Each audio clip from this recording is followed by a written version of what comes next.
Ardելի ներկաներ, պետության ուժը սկսվում է այնտեղ, որտեղ զինվորը իրեն լքված չի զգում։ Պետության արժանապատվությունը սկսում է այնտեղ, որտեղ հայրենիքին ծառայելը պատիվ է։ Այսօր մենք հավաքվել ենք այստեղ խոսելու նաև արժանապատիվ ծառայության, փոխադարձ հարգանքի ու նրա մասին,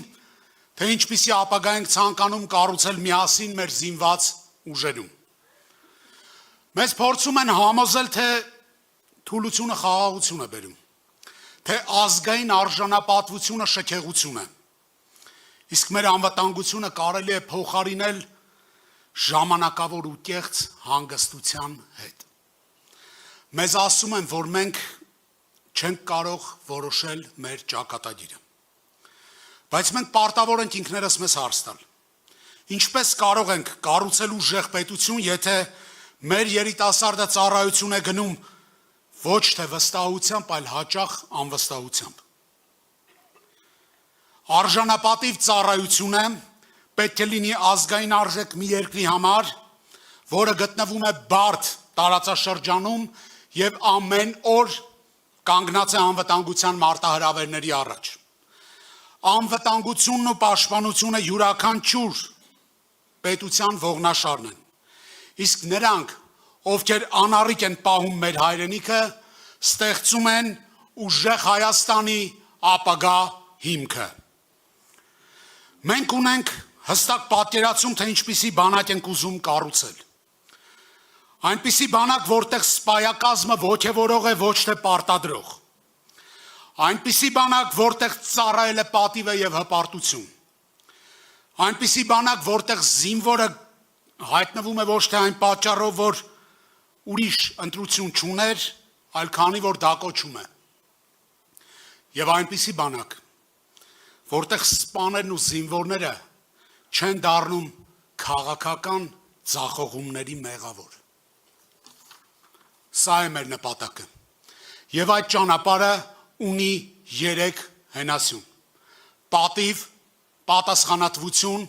եւ արժանապատվություն։ Այս ճանապարհին առանձնակի դեր ունեն սպաներն ու զինվորները։ Ձեր դերը համա կարգաստեղծ է։ Ուժեղ բանակը սկսվում է այնտեղ, որտեղ հարաբերությունները կառուցվելու են ոչ թե վախի, այլ փոխադարձ հարգանքի եւ վստահության վրա։ Սակայն միայն բարոյահոգեբանական մթնոլորտը բավարար չէ։ Ծառայել հայրենիքին նշանակում է ունենալ նաև ամուր թիկունք։ Եվ մեր մոտեցումը հստակ է։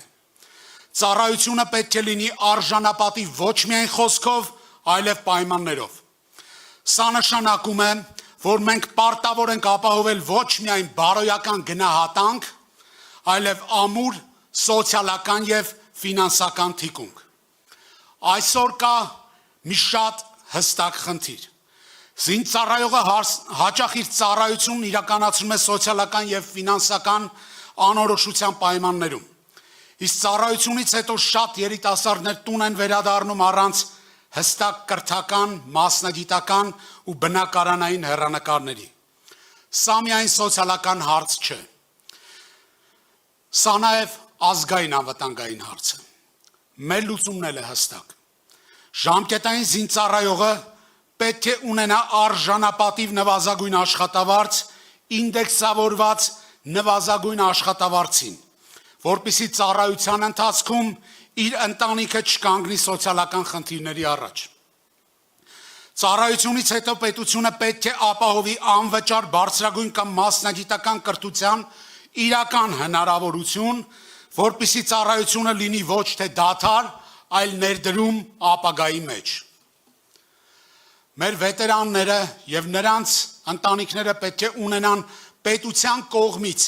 երաշխավորված բնակարանային ծրագրերի հասանելիություն, արտոնյալ հիփոթեկային պայմաններով, ինչպես նաև երկարաժամկետ առողջապահական ու հոգեբանական աջակցության հստակ ծրագրեր, ինչը ցավոք 44 օրյա պատերազմից հետո դարձել է մեր ամենացավոտ իրականություններից մեկը։ Արժանապատիվ ծառայությունը միայն զինվորականի պարտքը չէ պետության առաջ։ Արժանապատիվ ծառայությունը նաև պետության պարտավորությունն է իր զինվորի հանդեպ։ Մեր նպատակը պարզ է։ Զինվորական ծառայությունը չպետք է մարդուն կտրի իր ապագայից։ Ծառայությունը պետք է ամրացնի նրա կապը պետության հետ։ Իսկ հիմա ուզում եմ դիմել մեր զինվորականներին։ Հարգելի սպաներ եւ զինվորներ, այս ամենը ձեր մասին է։ Մարդկանց, ովքեր այս անորոշ ու դժվար պայմաններում շարունակում են լուռ, անձնվեր եւ պատվով ծառայել հայրենիքին։ Դուք եք մեր պետության ողնաշարը եւ ուժեղ խաղաղության ծրագրի հիմքում դրված է հենց ձեր պատիվը, ձեր արժանապատվությունը եւ ձեր սոցիալական պաշտպանվածությունը։ Մենք պետք է վերջ տանք այն մոտեցմանը, երբ զինվորից միայն պահանջում են,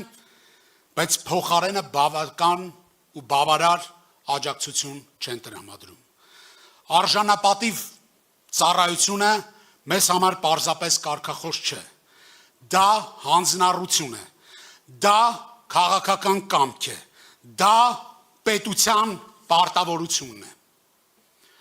Ես ծառայել եմ հաղթանակած հայկական բանակում 1994-ին, երբ կանոնավոր բանակը դեռ նոր էր կազմավորվում։ Մենք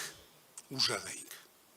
Ու գալիս ենք, որ այլևս երբեք թույլ չլինենք։